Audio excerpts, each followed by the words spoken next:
This episode is brought to you by the Denver Art Museum's exhibition, Amawaka Boafo, Soul of Black Folks.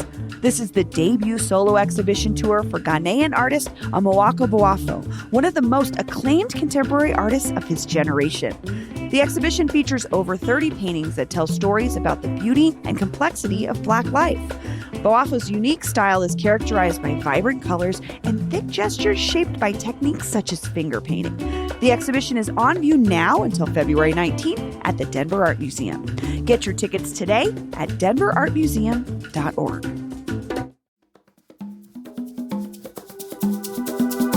Today on CityCast Denver. The verdict in the first trial over the death of Elijah McClain is in, and we've got the facts. Plus, the Avs and Nugs are back, but still not on TV. So we're watching owner Stan Kroenke's fight with Commerce City instead. Plus, some amazing listener questions and comments about Denver's hardcore scene, the Brown Palace, and carrot cake. Today is Tuesday, October 17th. I'm Bree Davies, and here's what Denver's talking about.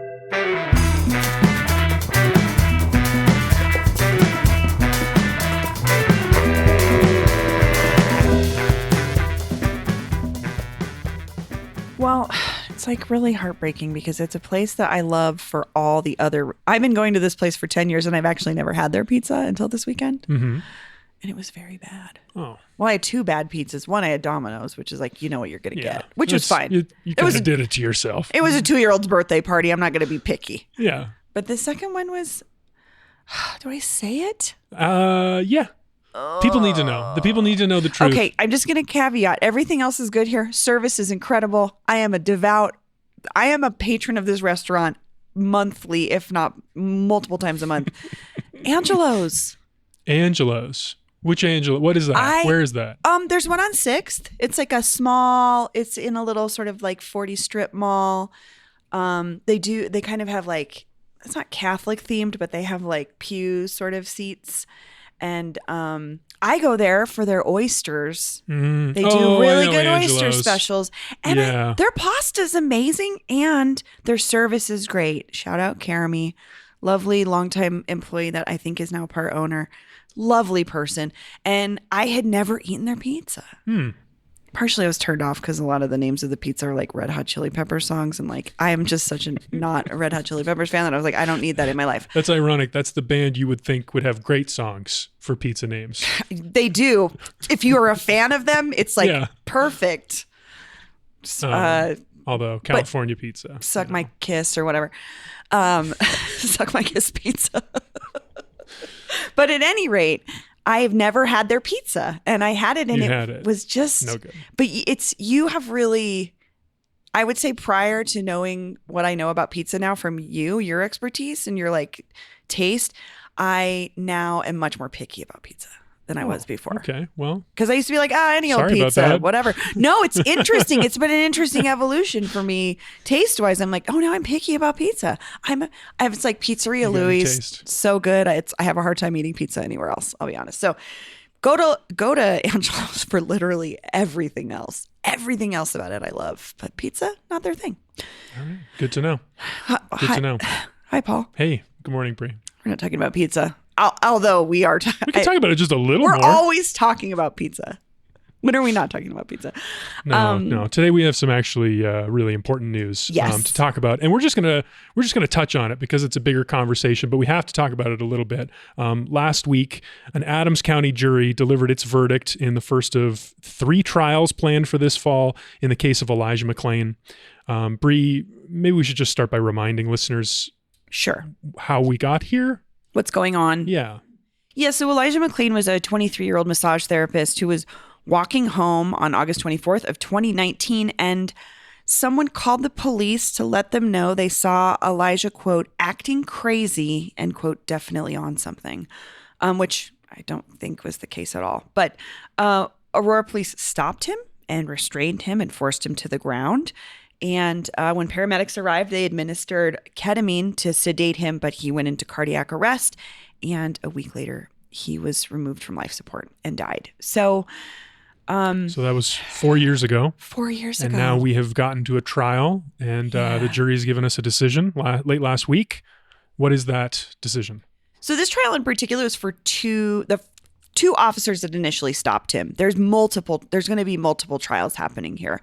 CPR reported that Officer Randy Rodema was convicted on lesser charges of criminally negligent homicide and assault in the third degree. Quote, Rodema could face up to 4 years in prison, but these convictions don't include mandatory prison time, and Rodema may get probation instead. Sentencing, we will find out in January.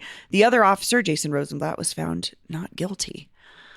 And these are the two officers. Who are these two officers? I think they're the two that initially stopped him. Oh, so the paramedics I know that administer the ketamine that's been so controversial in this case, those must be one of the later trials that are to come. Yes. And I think there was a third officer who was fired in 2020. I believe there's 3 trials, but this is the first of them anyway. Right. We've been kind of waiting for this to happen and see what was going to play out. So the verdict, one officer convicted, one not. Yeah. What do we make of it? What are people saying about this? Well, 9 News talked to Shanine McClain, Elijah's mother, and she said it's not enough. She said, because this officer wasn't alone in what he did to my son. He had accomplices. He had buddies with badges that are all bullies. So it's not a victory for me. This is not a victory for me at all. This is not a victory for the human race. This is not a victory for justice. I don't know. I'm feeling this as a mom again, and having to go through the process of a trial and then watching people decide what happened to your son, essentially.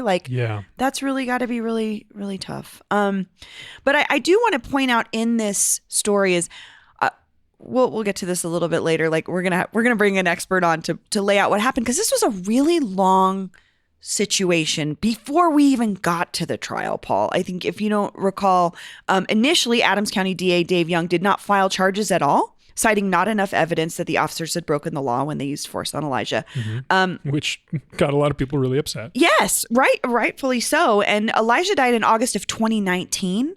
And activists and organizers in Denver were out in the streets. This was definitely a Denver story, but I don't think it was until George Floyd was murdered by police in May of 2020, so almost a year later. And I think that reignited the conversation about Elijah and actually brought his story. I remember it becoming a national story at that point. So it wasn't initially a national story. So after George Floyd, I think in the weeks after that, Governor Polis realized, in hearing from activists, something needs to be done. So he assigned Attorney General Phil Weiser as special prosecutor to investigate, and that's kind of how we got here with these current trials. Well, like I said at the beginning of the segment, we are not experts in this. We are hoping to book somebody who can answer our questions. Bree, what are some of your questions right now lingering? I mean, why one officer and not the other? That was very confusing to me. How changes go from the initial charges to the lesser charges. It feels like I don't understand enough of the process and what the prosecution put forth, how the jury determined this decision. So those are the kinds of things that I'm interested in learning a bit more about, because we're going to continue to see more trials related to this situation. And I'd like for us to be able to understand going into it what else we're looking at when we're looking at the paramedics, for instance. Yeah. I think for me, it's more about the Aurora Police Department and the question of accountability. Like, is this trial going to lead to any bigger conversation or maybe bigger changes when it comes to how this particular department that's been so problematic will be regulated, or maybe not? And reading back on this story, I started to remember, Police Chief Vanessa Wilson, her attempting to, as far as we know, institute some of these changes into the police department, and then her being ousted, and then there was this whole issue with her partner, and then they bring in Art Acevedo as the police chief, which, like, this man's paper trail of problematic behavior is like all over the internet. He was on Alex Jones regularly. Yeah. And he'd been fired from like multiple police departments, and he's the guy that's in charge of this police department right now has been under heavy scrutiny for the last for a long time, I'm sure, but in this particular case, for the last 4 years. Yeah. I mean, and we continue to see incidents like this. I mean, Jordell Richardson earlier this year, the young man, 14 years old, a boy who was killed by a police officer. So I don't know. I mean, are those things going to stop? How do we stop them? I think that's what we all want to know. Yeah. And what is going to happen to a police department? Is there going to be real change, or is someone else going to be brought in and they're going to be ousted too? I mean, this is a deep-seated issue within police departments across the country. Yeah. That's the thing that's so important to remember is like Colorado, Denver, Aurora, this is a microcosm of a reality across the country. So I would love to just get a timeline and a better understanding of where, like you said, the police department is, where we are with this case, and what it could mean for the future, for future situations. So listeners, if you have questions too about this, I know you do because I have so many, please leave us a voicemail, text us. We want to hear because we are going to be finding that right person to help talk us through this. The phone number to call is 720-500-5418. Again, call in your questions, your comments, your thoughts, your feelings at 720-500-5418.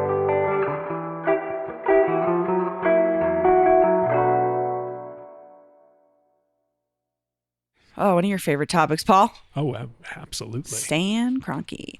Mr. Kroenke, Mr. K. We're talking Mr. Kroenke versus Commerce City now, though. Denver Post, good friend of the show, Noelle Phillips, reported this week that representatives of Kroenke Sports and Entertainment, a.k.a. the billionaire Stan Kroenke, who owns the Nuggets, the Avalanche, and the Rapids, are asking Commerce City for a land swap that would see Kroenke take ownership of 88.2 acres near Dick's Sporting Goods Park. What is going on here, Paul? Well, to be honest, I had never heard of this whole story. Apparently, this has been happening for like 16 years, that Kroenke has been talking to people in Commerce City about developing the land around Dick's Sporting Goods Park, which is where the Rapids play, into an arena district. The same way that he talks about doing around Ball Arena. I know that's been a big issue for us to talk about this year. And also is actively doing in Los Angeles around his LA Rams stadium, SoFi Stadium. And this is like economic development around, like, explain what an entertainment district would mean for me, a Rapids fan. For you, a Rapids fan, it would mean turning the game into a game day experience. That's the phrase that these people talk about. And what it is just like saying, like, don't just come to Commerce City for the game. Come and go eat at this restaurant, or go drink at this bar afterwards, or maybe go live in one of these brand new condos that we built near the stadium. It would be all about developing a new neighborhood or a new district that could generate some money for the city, I think is what the city is hoping. I'm just laughing, Paul, because when you said the live near it, I'm thinking about First Bank Center. So they built First Bank Center, and then they built all these apartments around it with some restaurants. And it's an interesting parallel, yeah. Failed miserably so much that they're knocking First Bank down, I think, less than 20 years after it was built. Yeah. So this is kind of what happens around Coors Field, right? Yeah, Coors Field is an interesting counterexample because I think they've been really successful. Maybe more successful at building the arena district than they have at putting a competitive team on the field. But people like to go party. Exactly. That's the whole thing. And that's what the Commerce City officials say. Like, apparently in these meetings over this possible development, they say, look at the Monforts. Look what they've done around Coors Field. They're punching above their weight.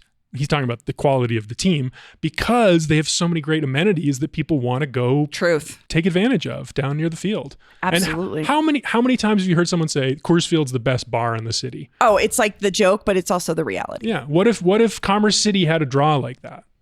Man. So you can see why the leaders of Commerce City are interested in big, Papa Kroenke bringing some of his money. Oh my God. Downtown. Yeah. Yeah. So, okay. Well, not downtown Commerce City. Downtown. I mean, if Commerce City had a downtown, which is a funny concept. That's the question. Could they make a downtown for Commerce City?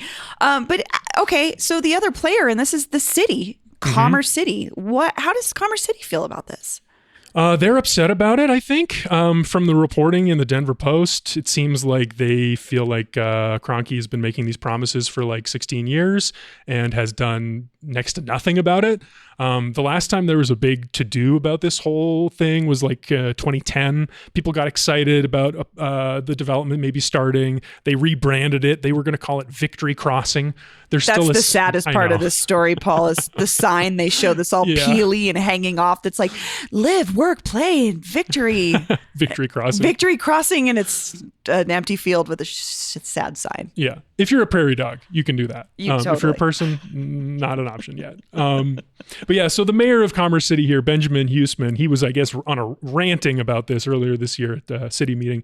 He said, "You could have shown good faith to everybody involved that this is something your organization is committed to do." He's talking about Kroenke, but nothing has happened. So how can you stand there and convince the 9 of us this time is different? And he's talking about the land swap because Kroenke wants this land now. But Kroenke's also been sitting on this project for almost 20 years that he hasn't done anything Doing with. bupkis, yeah. So I can see where Commerce City officials are like, why should we trust you? Why should we do a land swap? Ugh.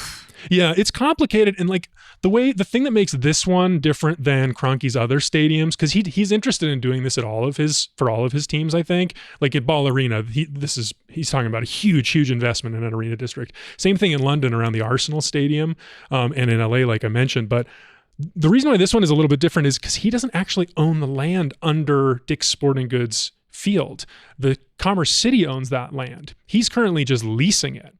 And he wants... So I'm just guessing here. I'm connecting some dots. Presumably, he would want to own the land he develops on, so he'd be able to make more money. Okay. I mean, to me, reading this story. Yeah. What do you think? Again, urban planning has taught me so much about land use and land value and perceived value. And that was the thing I thought was so funny in this story was like, way back when they made this other deal, Kroenke wrote a check for $25.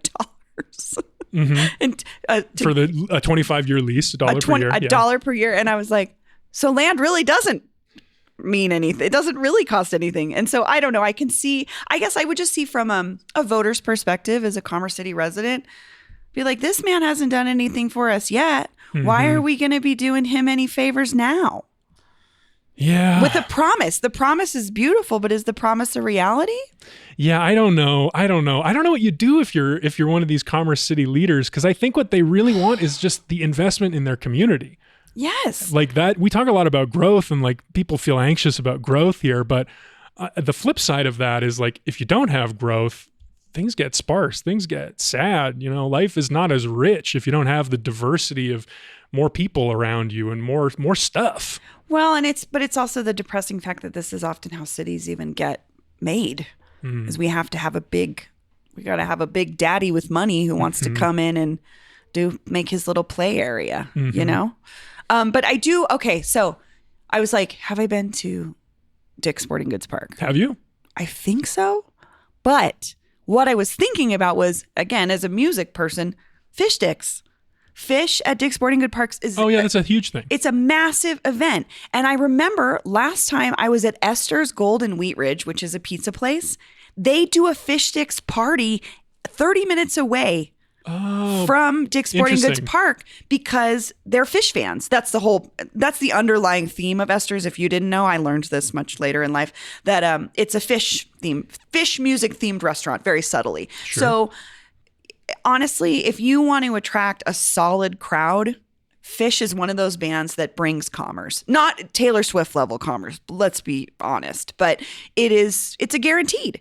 So Esther's 30 minutes away from Dick's Sporting Goods Park does events because their fan base is going to travel back and forth 30 minutes. So I could see where you build, if there was a place. Build the entertainment district, you build the Esther's Commerce City hub.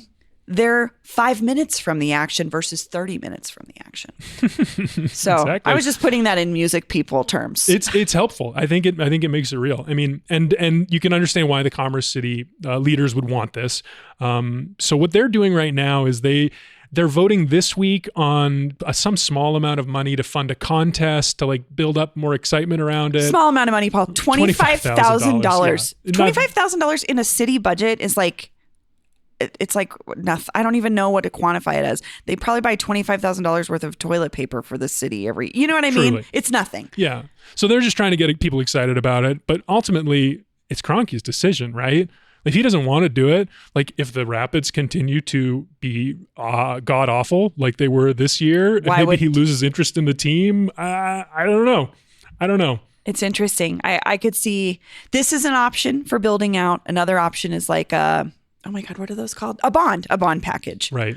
Where in another situation, maybe Commerce City has a bond that goes forward and voters get to decide, kind of like the Olympics. Boy, that brings us back to First Bank Center, though. Would you vote on a bond for a big arena district around a stadium in that part of north side of town? No, I drove by there yesterday. There was nothing there. I mean, it's just like, honestly, Broomfield, if you want to think of a perfect example of this not working, I think Broomfield's First Bank Center, whatever it's called now, is the perfect example of that. Yeah. We always want and love to hear from you, our brilliant and hilarious listeners, about the things you care about. So every Tuesday, we share a comment or answer a question from you all that come through our CityCast Denver hotline. This time we have a note from Tom and Clayton about my mention of the band, hardcore band Fame, that played their last show last weekend. Which is spelled F-A-I-M. Yes. I learned that after we recorded. Oh, yeah. So if anyone's out there wanting to go listen to some hardcore music. I mean, if you want to rage. I did not. Oh, yeah. It's really a shock to the system if it's not what you're expecting. But read Tom's comment. So Tom and Clayton says, I had no idea this band existed until Bree mentioned their farewell show on today's podcast, but they go effing hard. Beyond stoked I was able to learn about them in time to go see it. If you ever want to shout out more Denver extreme music on the show, Necropanther and Night Wraith have both been killing it lately. Tom, if we don't already know each other, I'm not sure how we don't. Tom's speaking my language on so many levels, but I'm so glad to introduce you and thanks for sharing those recommendations, Tom. Say more about Necropanther and Night Wraith. I generally know I haven't. Like I said, this is not my scene. Fame had rose so.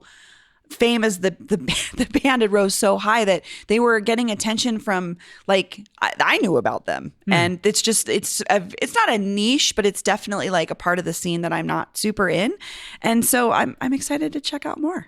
What can you tell me? I know Denver has like a metal scene, but people always talk about metal being a big thing here. What is that? I mean, it's just one of those scenes that's really thrived here. Why? No, I think it's like anything. When you get a group of people together, if enough people go to that show and enjoy it, they start their own band. And that's kind of just how bands start, is you're around other people making music. And if it inspires folks enough, then that's kind of how a scene develops. Sometimes it's around a specific genre like this. Hardcore's pretty tight in itself, but sometimes it's about ethos. So your bands may not sound at all alike, but you all play at the same venues and you all do the same things, or you're in activist circles or whatever your thing is. And so I just think metal happened to be one of those things that took hold.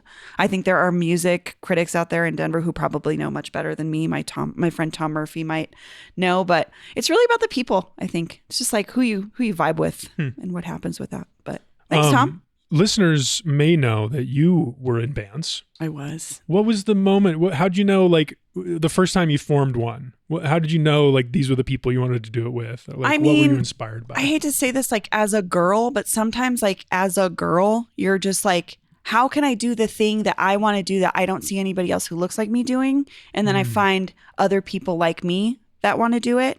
And often that's other women, for sure. However, one of my longtime collaborators, Fernando Fez Garcia, you can see him now in Kiltro. He's the drummer in Kiltro. He's incredible.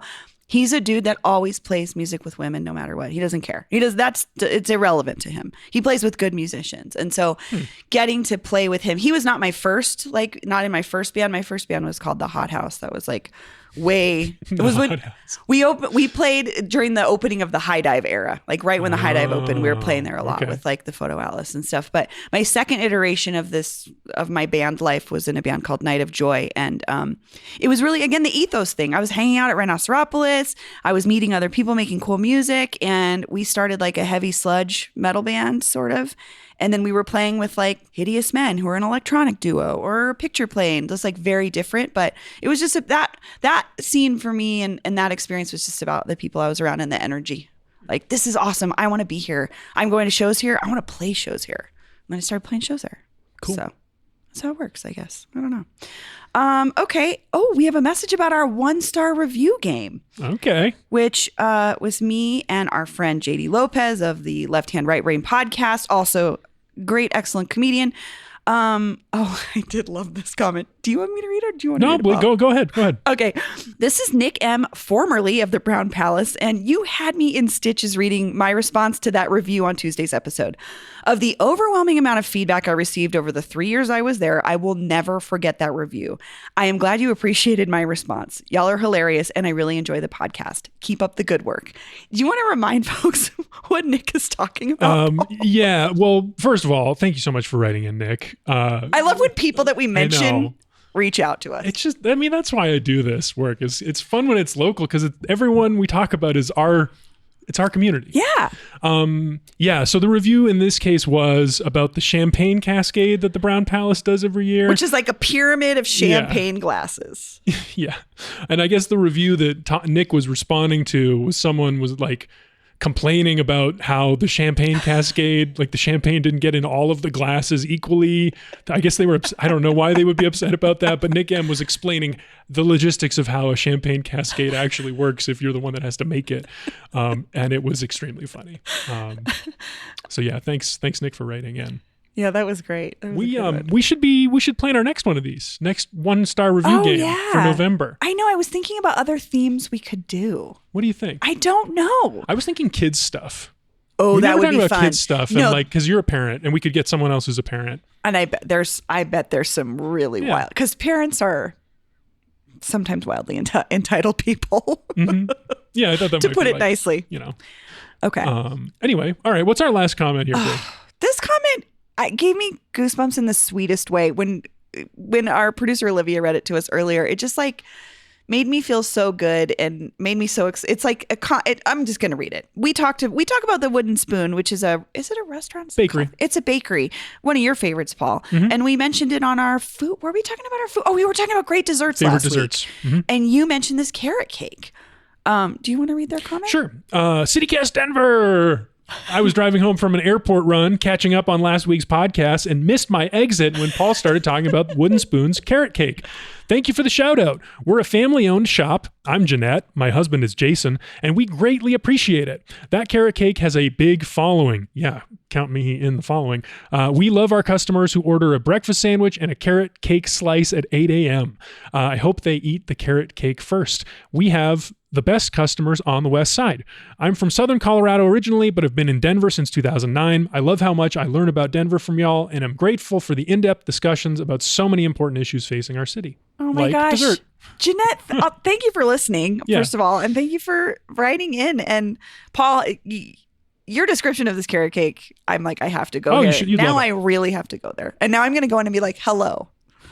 I'm Bree Davies from CityCast Denver. Is Jeanette here? I'd like to thank her personally for this cake. I'm here for the carrot cake. That move she's talking about, the like order a breakfast sandwich and a carrot cake at 8 a.m. That's me. That's exactly the thing that I do. Because it's like, it's one of those things where like, I guess there's a time of day when you would eat dessert, but if you're going to the Wooden Spoon and you're like, I'm going to my dessert place, I don't care what time of day it is. I'm going to get my food. I mean, then I'm going to get a dessert. Well, the way I don't know about how you go to a bakery, but I have a hard time controlling myself in there, and I can never choose between sweet and savory. So Megan and I, my wife Megan and I, we'll either share a savory and share a sweet, or we'll each get a savory and then share a sweet. So at the Wooden Spoon, it's great because a slice of carrot cake is like a perfect sweet to share. Just get 2 forks. Oh, so good. It sounds so good. Yeah. Their breakfast sandwiches, just absolutely fantastic. Wait, what's your favorite breakfast sandwich? Like, how do you build a breakfast sandwich? The perfect one, Paul. I mean, this might be my favorite one from them. And they do, their eggs, nice and fluffy, beautiful. The toppings, you can choose whatever you want, but I always go with the Swiss and mushrooms. And sometimes I'll add arugula. Ooh. Little spicy green. Spice? Yeah. Okay. Yeah. I like a good breakfast brioche sandwich. bun. I'm gonna check this place out. It's good. Okay. Well, this was great. Thanks, Paul. Thanks again, Jeanette. Thank you, Nick. Thanks, Tom. Bree, see you tomorrow. See ya.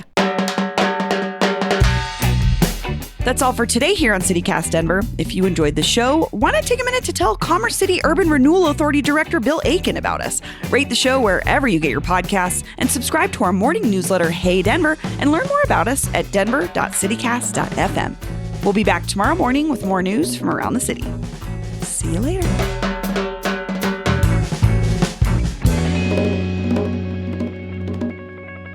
They say the first 12 oysters are an aphrodisiac. And then after that, the next 36, who knows?